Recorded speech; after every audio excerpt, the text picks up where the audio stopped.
wait a minute, is there not solutions? Because I'm always about solutions. I mean, that's what I do for a living, is helping people find solutions, find the answers, the remedy, the strategy to get through whatever they're going through. So check this out. Let's see. So I know that you're a fan of the Thomas Sowell quote where he says, there's no solutions, only trade-offs.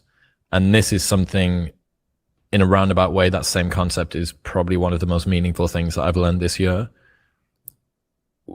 What does that quote mean to you, or how have you reflected on that?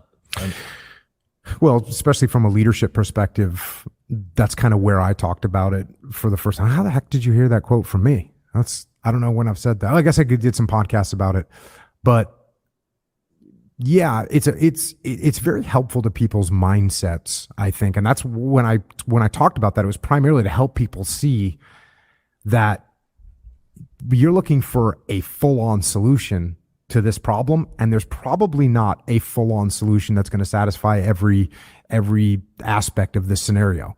So what you have to do instead is you have to look for what's the trade-off going to be. I'm going to win a little bit here, I'm going to lose a little bit there, but overall, it's going to move me in the right direction. I think it's a good thing to understand, as opposed to going through life thinking that you're going to find a 100% solution, because it's not going to exist. So you're going to have to make trade-offs in life. Okay. All right. I like what he said. I understand it completely. And in fact, isn't that funny that I didn't do this on purpose, and I just happened to like pick whatever few things that just want to share with you guys, and just touch base with you guys and see what else, what you guys think. It's all about connecting, right? So, but it's almost like a perfect segue to all these issues that we've been talking about today. The news, the politics, right? The culture, the differences. And here he's saying there's trade-offs. So wouldn't that be nice if we had this guy in office? And I don't mean president. I don't think there should be just one person that's a commander-in-chief. I mean, obviously, he's not alone, right? We got the vice president, et cetera, et cetera. We already know that, so don't get me wrong. I know, I'm with you there. But why don't they have people like him maybe being an advisor? Like these people that understand this about working together. Give me a second. Douglas Murray came on the show, and he was talking about this story from Christopher Hitchens, where Hitch told him that in life we have to choose our regrets. And what he meant by that was the fact that opportunity cost demands that you're going to have regrets. And I'd always thought that regrets were a bug, not a feature of life. I didn't realize that they were baked into the literal fabric of how we exist. So you could make the perfect decision. Yep.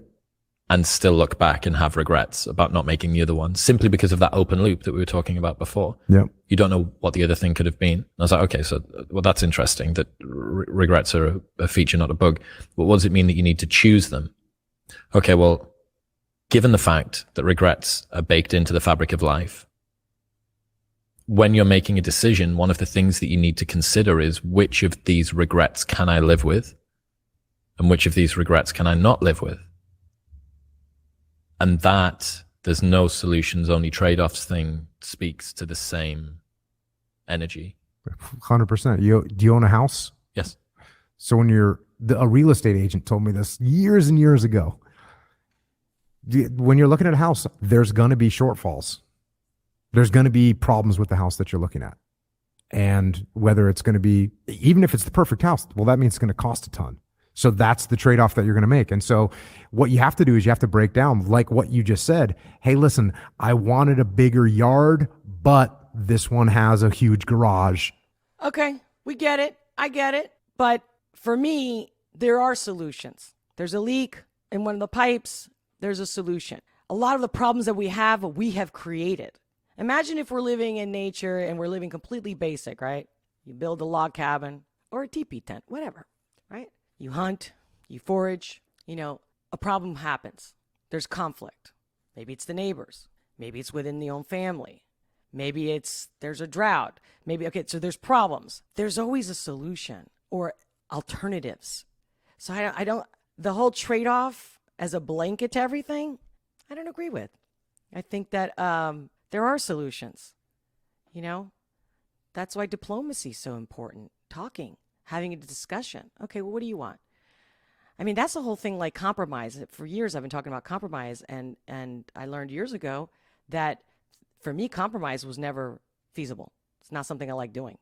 It's either, because to me, compromise is somebody loses or we both lose. Because if I compromise and give you what you want, I'm losing something I don't want, right? Like, let's say it could be something as basic as like, what movie do you want to watch, right? Oh, I want to watch a sci-fi. Well, I want to watch, action or something, right?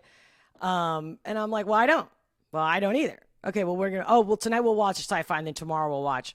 Like, that's a compromise. Yeah, but I still lose because if I have to sit there and watch something I don't want to watch at that very moment, you get what I mean? So I believe that compromise, everybody loses in some way, but I'm willing to compromise to keep the peace. But to say that there's no solutions and there's only trade-offs, I get his point, and he made his point very clear, but there are solutions. There are always solutions. Or we wouldn't even have the word fix it. We can't fix something. Isn't that a solution?